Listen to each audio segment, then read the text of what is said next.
இந்த சினிமா உலகத்துல ஹீரோ ஆகிறதுக்கு ஹைட், பாடி, லுக்ஸ், பேக்ரவுண்ட்னு ஃபார்முலா இருக்குன்னு சொல்லுவாங்க. ஆனா அந்த ஃபார்முலாவை உடைச்சவர் தனுஷ். ஒரிஜினல் நேம் வெங்கடேஷ் பிரபு கஸ்தூரி ராஜா. பிரபுதேவா கன்ஃபியூஷன் அவாய்ட் பண்ண நேம் சேஞ்ச் பண்ணாரு. அதுவும் சும்மா இல்ல. 1995 கமல்ஹாசன் நடிச்ச குருத்தி புனல்ல வர ஆபரேஷன் தனுஷ்லேந்து எடுத்தவன். 16 வயசுல ஆக்டிங் ஆசை இல்ல, டைரக்டர் ஆகணும்னு கனவு.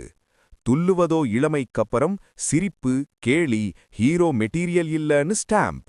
ஆனா அவர் சைலண்டா ஒர்க் பண்ணினாரு. காதல் குண்டேன், புதுப்பெட்டை, ஆடுகளம்னு கேரக்டருக்கு உயிர் கொடுத்தாரு. Result national award. இதுக்குள்ள ஒரு magic. Why this Kolaveri Di lyrics 6 நிமிஷம், ரஃப் ட்ராக் 35 நிமிஷம்.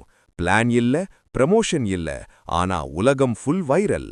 ஹாலிவுட் வரைக்கும் போகி 3 மொழில பேசி பாடிய மாத்தல, கேரக்டர மாத்தினாரு. அது மட்டும் இல்லாம அவர் லார்ட் சிவாவோட தீவிர பக்தன். அவர் பசங்க பேரு கூட ஸ்பிரிச்சுவல், யாத்ராவும் லிங்கமும். தனுஷ் ஹீரோ மட்டும் இல்ல, சினிமா ஹீரோ டெஃபினிஷனே அவர் வந்ததுக்கப்புறம் ரீரைட் ஆன ஒரு எரா. இந்த வீடியோ பிடிச்சிருந்தா லைக் பண்ணுங்க. இப்படியான ஸ்டோரீஸ் மிஸ் பண்ணாம பார்க்க நம்ம சேனல்